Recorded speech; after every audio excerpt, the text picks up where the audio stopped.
नाम था अम्बरीश। क्या नाम था? क्या नाम था? अम्बरीश।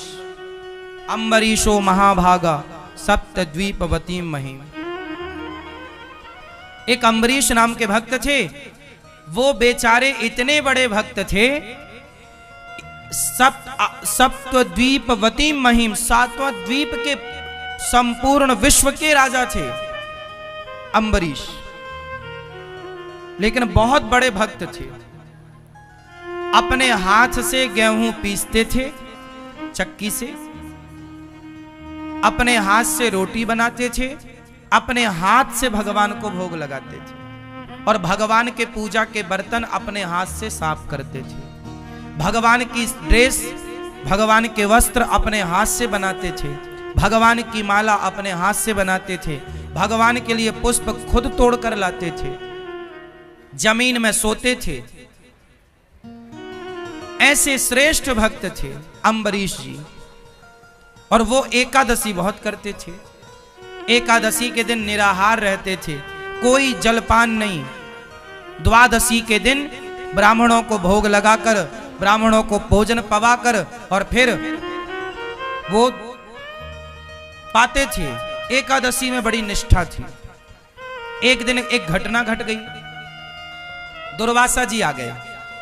कब आए? द्वादशी के दिन।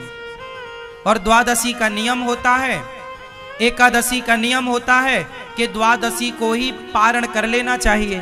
पारण मतलब कुछ खा लेना चाहिए, तब व्रत पूरा होता है। क्या पाना चाहिए? कभी जगन्नाथ जी जाया करो तो जगन्नाथ जी में वहां सूखा चावल मिलता है प्रसाद में, गुलाबी कलर के कपड़े में लिपटा हुआ मिलता है वहां, 10 रुपए 20 रुपए में। वो जगन्नाथ जी का प्रसाद वहां के भक्त ना सुखा लेते हैं। भात होता है ना, भात चावल सुखा लेते हैं, फिर उसको 10 रुपए 20 रुपए में प्रसादी बिकता है, वो ले आया करो। और जब भी एकादशी आया करे तो जगन्नाथ जी का वही चावल के प्रसाद से द्वादशी को व्रत पूरा किया करो। द्वादशी को, एकादशी को चावल नहीं खाना चाहिए, पर द्वादशी को चावल जरूर खाना चाहिए। और कौन सा चावल? इस धरती में सबसे श्रेष्ठ चावल क्या हो सकता है? जगन्नाथ जी का भात सबसे उत्तम। जगन्नाथ के भात को जगत पसारे। हाथ भगवान जगन्नाथ जी का प्रसाद सबके घर में होना चाहिए।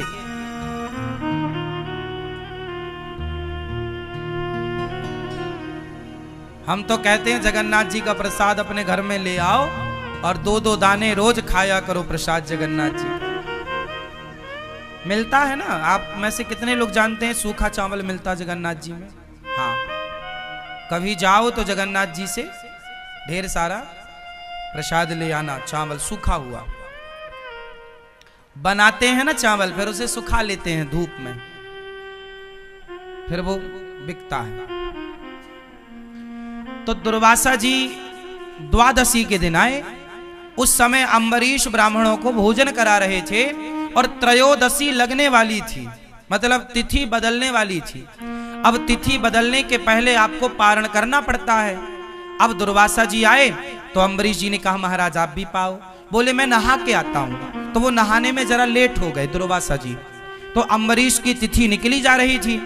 तो अब साधु भूखा पड़ा है घर में, तो कुछ खा तो सकते नहीं, तो उन्होंने भगवान का चरणामृत पीकर अपने व्रत को पारण कर लिया। व्रत का पारण किससे कर लिया? अम्बरीश जी ने चरणामृत पीकर। अब वो चरणामृत पी रहे थे कि सामने से दुर्वासा जी आ गए। अब दुर्वासा जी बड़े गुस्से आदमी, संत क्यों मुझे खिलाए बिना खा गया? जानता नहीं मैं कौन हूं? मैं तुझे, तू बड़ा भक्त बन रहा है, मैं आज तुझे दंडित करूंगा। तूने एक साधु का अपमान किया है, तू जानता नहीं मैं कौन हूं, तूने मुझे खिलाए बिना खा लिया। और दुर्वासा जी से सारा जग डरता था कि बहुत खतरनाक बाबा है। आज बाबा जी का पंगा पड़ गया अम्बरीश जी से। लेकिन अम्बरीश जी तो हाथ जोड़े खड़े हैं, हे महाराज यदि अपराध बना है तो मुझे दंड दीजिए। और अम्बरीश ऐसे भक्त थे कि जब वो अपने हाथ से गेहूं पीसा करते थे तो बगल में भगवान बैठकर उनको हवा किया करते थे अपने पीतांबर से, ऐसे ऐसे। भगवान स्वयं उनके प्रेम में बिक चुके थे, भगवान स्वयं उनके प्रेम में बिक चुके थे। जब जब अम्बरीश भगवान की सेवा करते तो भगवान स्वयं उनकी सेवा करते।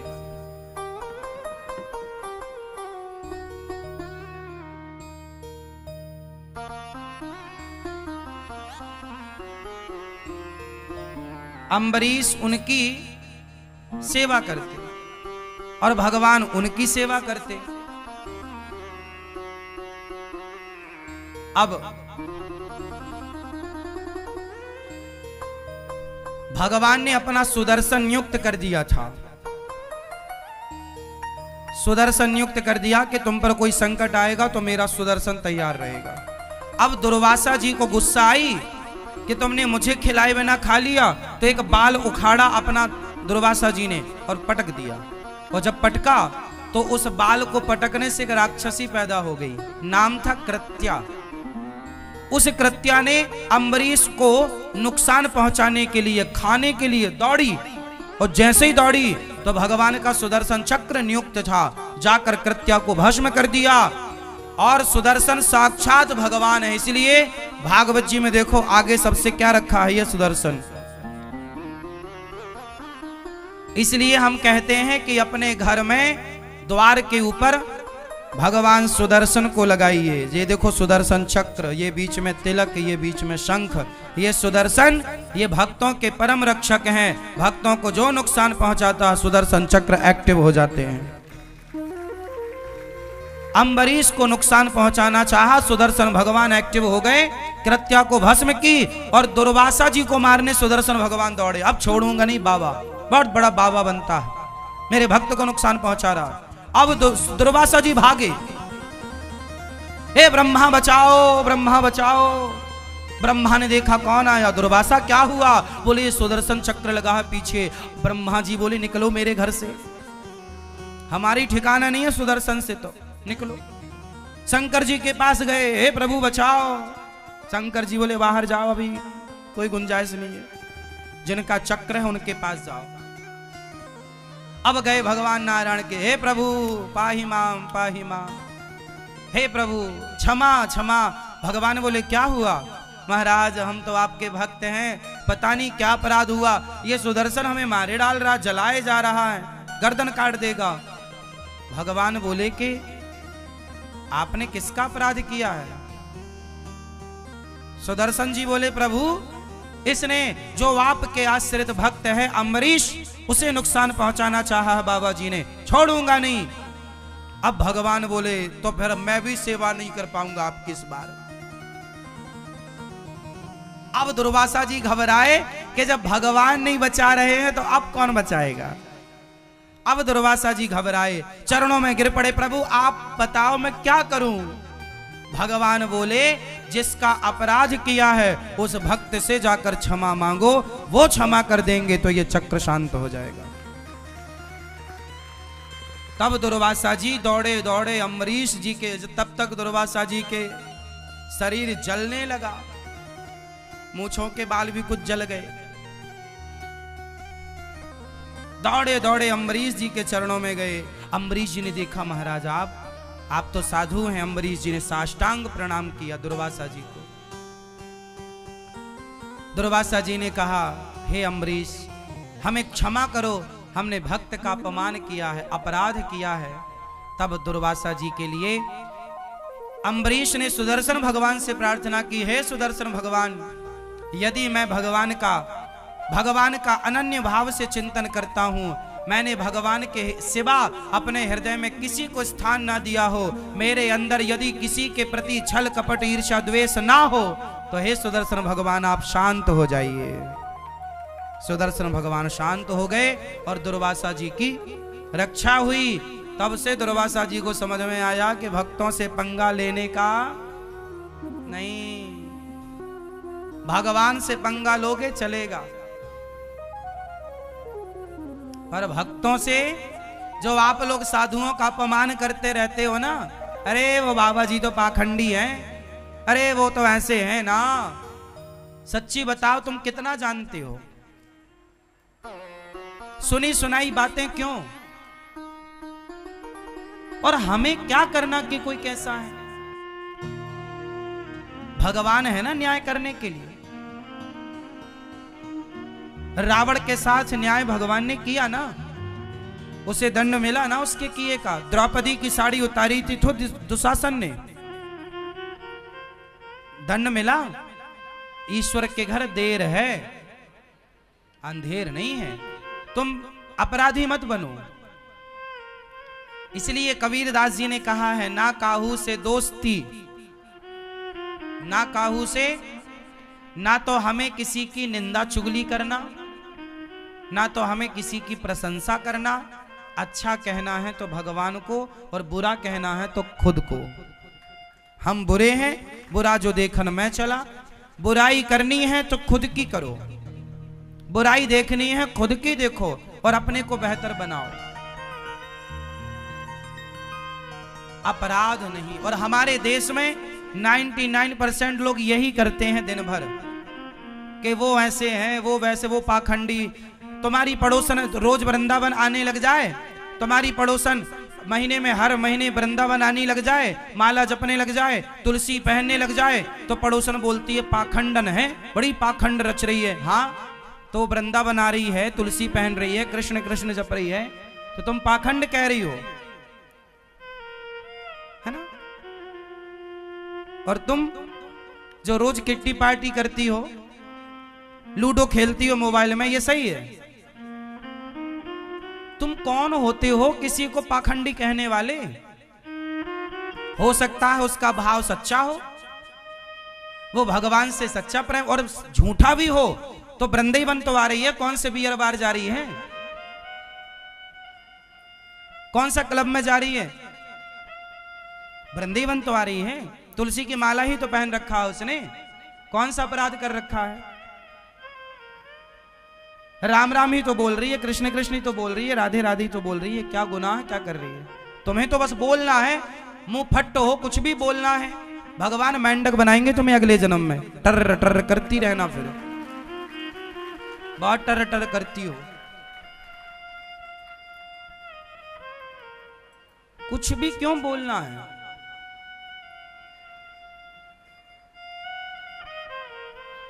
तुम शराबी को कभी ये नहीं कहते कि ये पाखंडी है, शराबी को कभी तुम शराबी नहीं कहते, शराबी की तुम बुराई नहीं करते। पर तुम्हारे पड़ोस में 4 लोग शराबी हैं, और तुम्हारे पड़ोस की 4 स्त्रियां हैं, 4 लड़कियां हैं, जो रोज रात को शराब पीने के लिए वहां जाती हैं क्लबों में। तो तुमने उनके लिए नहीं बोला कि ये पाखंड है, ये कहा तुम क्लबों में जाके शराब पी रही हो रात रात, पूरी रात नाचती है लड़की और लड़के, लोग उन्हें कुछ नहीं कहते। पर कोई एक भजन करने लग जाए तो सारा गांव, सारा समाज उसे पाखंडी कहने लग जाता, तुम बड़े पाखंडी हो।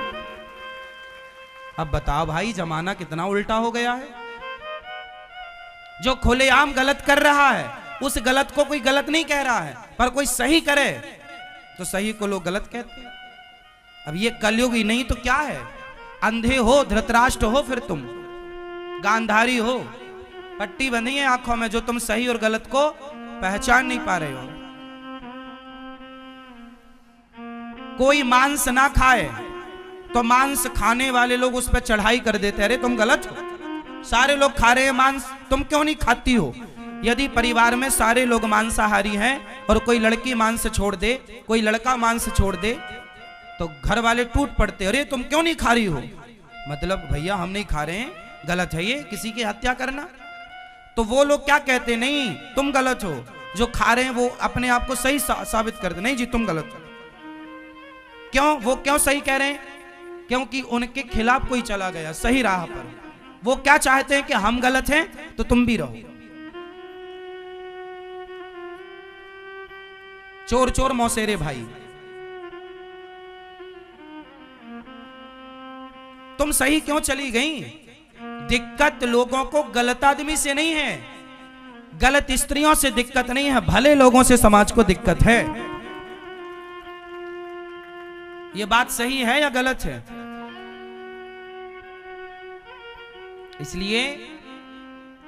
इसलिए दुर्वासा जी ने किसका अपराध किया? जोर से, जोर से, भगवान का या भक्त का? तो आप लोग भी, यदि कोई वृंदावन से जुड़ी स्त्री है, कोई वृंदावन से जुड़ा पुरुष है, और यदि वो वृंदावन के प्रति श्रद्धा रखता है, भगवान कृष्ण राधा रानी के प्रति श्रद्धा रखता है, और यदि आपने उसे पाखंडी कह दिया तो तुम्हारे सारे पुण्य उसके पास आ जाएंगे और उसके सारे पाप ट्रांसफर कर देंगे कि तू पाप भोग भैया।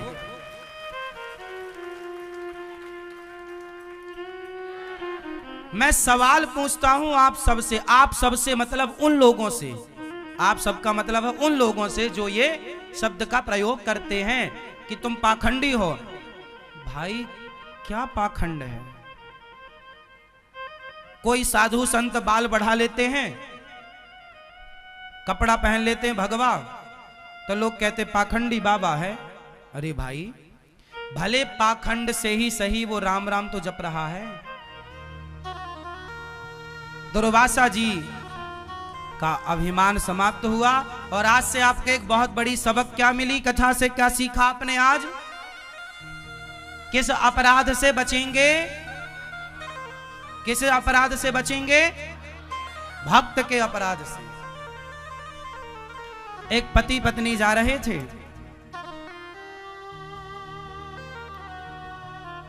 तो एक साधु पीछे से आया। बारिश का समय था, सड़क के गड्ढों में पानी भरा था, तो समझ में आता नहीं है कि यहां गड्ढा है कि यहां समतल है, लेवल है। तो एक साधु बढ़िया कीर्तन, संत तो मस्त कीर्तन, श्री कृष्ण गोविंद हरे मुरारी, मस्त चला जा रहा था। अच्छा, वो पति पत्नी इस तरफ से जा रहे थे और वो साधु अपने लाइन से इस तरफ जा रहा था सड़क में। तो साधु बढ़िया नाचता हुआ जा रहा था। तो साधु जब उचका और उचक करके जब गिरा तो उसके पांव गड्ढे में चले गए, और जब गड्ढे में गए तो पानी भरा था, कीचड़ था, और जब पानी में गए तो पानी की कुछ छींटे बूंदें उचटी और जाके उसके पति पत्नी जो जा रहे थे, तो उस पति के सफेद कलर की शर्ट पहन रखी थी उसने, तो वो कुछ छींटे जा करके उसकी शर्ट में गिरे। तो वो आदमी बड़ा गुस्से हुआ, अरे बाबा पागल हो गया है, देख के नहीं चलता। लो भैया, वो आदमी आया और बाबा जी के गाल में जोर का एक थप्पड़ मारा। ले, कपड़े गंदे कर दिया, अंधा है क्या? जबकि वो साधु तो अपनी मस्ती में था, उसे कुछ पता ही नहीं। उसने थप्पड़ मार भी दिया तो उसने कोई प्रतिकार नहीं किया, कोई जवाब नहीं दिया, कुछ वो ठीक। उसको लगा वाह विधाता, आज यही मिला खाने को, चलो यही खा के मौज करेंगे।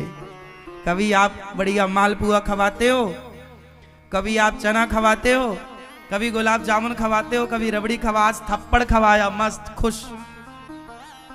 संत भगवान का भक्त भगवान की मस्ती में मस्त रहता, जैसे रखे राम जी रहना चाहिए, और सीताराम सीताराम। भगवान तेरे फूलों से भी प्यार, थप्पड़ दे रहे हो हम खुश हैं, रबड़ी दे रहे हो हम शिकायत नहीं करेंगे कि तुमने थप्पड़ पड़वा दिए, कोई बात नहीं, जो इच्छा। और आप लोग जरा भी ना आपके प्रतिकूल मिल जाए तो आप रोने लग जाते हैं, हे भगवान तुमने ऐसा क्यों किया? जो दे रहे हैं भगवान, अच्छा हमारे भगवान की ये इच्छा है, आज हम भूखे रहेंगे, ये भगवान की इच्छा है तो भूखे। आज खाना दे रहे हैं तो खाओ, आज ये पहना रहे हैं तो ये पहनो, कल वो पहना रहे हैं वो पहनो, महंगा पहना रहे हैं महंगा सस्ता, जो मिल रहा है सब भगवान की इच्छा मानो कि आज ईश्वर की इच्छा। कोई आज आपको गाली दे रहा है, चलो कोई बात नहीं, भगवान की आज यही इच्छा, चलो सुन लेते, क्या घटेगा हमारा। संत जी बेचारे कुछ बोले नहीं, लेकिन भगवान तो भगवान है। भगवान गुस्सा हो गए, किसने मेरे भक्त को एक थप्पड़ मार दिया बताओ। अब वो जैसे ही घर गया, पति पत्नी घर गए, वो आदमी जैसे ही घर गया और अपनी सीढ़ी ऊपर चढ़ने लगा, सीढ़ी चढ़ते समय उसका पांव फिसला और ऊपर से सिर के बल नीचे गिरा, तुरंत उसकी मृत्यु हो गई। अब जब मृत्यु हुई तो अचानक किसी की मृत्यु हो जाए तो व्यक्ति तो दंग रह ही जाता है। सारे गांव के लोग, सारे लोग आ गए। उसकी पत्नी तो खूब रोई। तभी वो साधु फक्कड़ ना घूमता घूमता उसी के घर के सामने से गुजरा, तो उसने देखा कि यहाँ, अच्छा साधु को ये पता नहीं था कि ये उसी का घर है जिसने मुझे थप्पड़ मारा। तो साधु ने देखा कि आज यहाँ बहुत भीड़ है, तो साधु को लगा क्यों भाई भंडारा है क्या, कुछ खाने को मिलेगा। लोगों ने कहा मर गया है कोई, चलो यहां से। बाबा जी तुरंत दूर जाके बैठ गए। उसकी पत्नी रो रही थी। तो इस दृश्य को किसी ने देखा था, तो वो समझ गया कि साधु किसने मारा है, इसलिए ये मर गया। तो उसने उसकी पत्नी से जाकर बोला, सुनो, जिस साधु को तुम्हारी पति ने थप्पड़ मारा था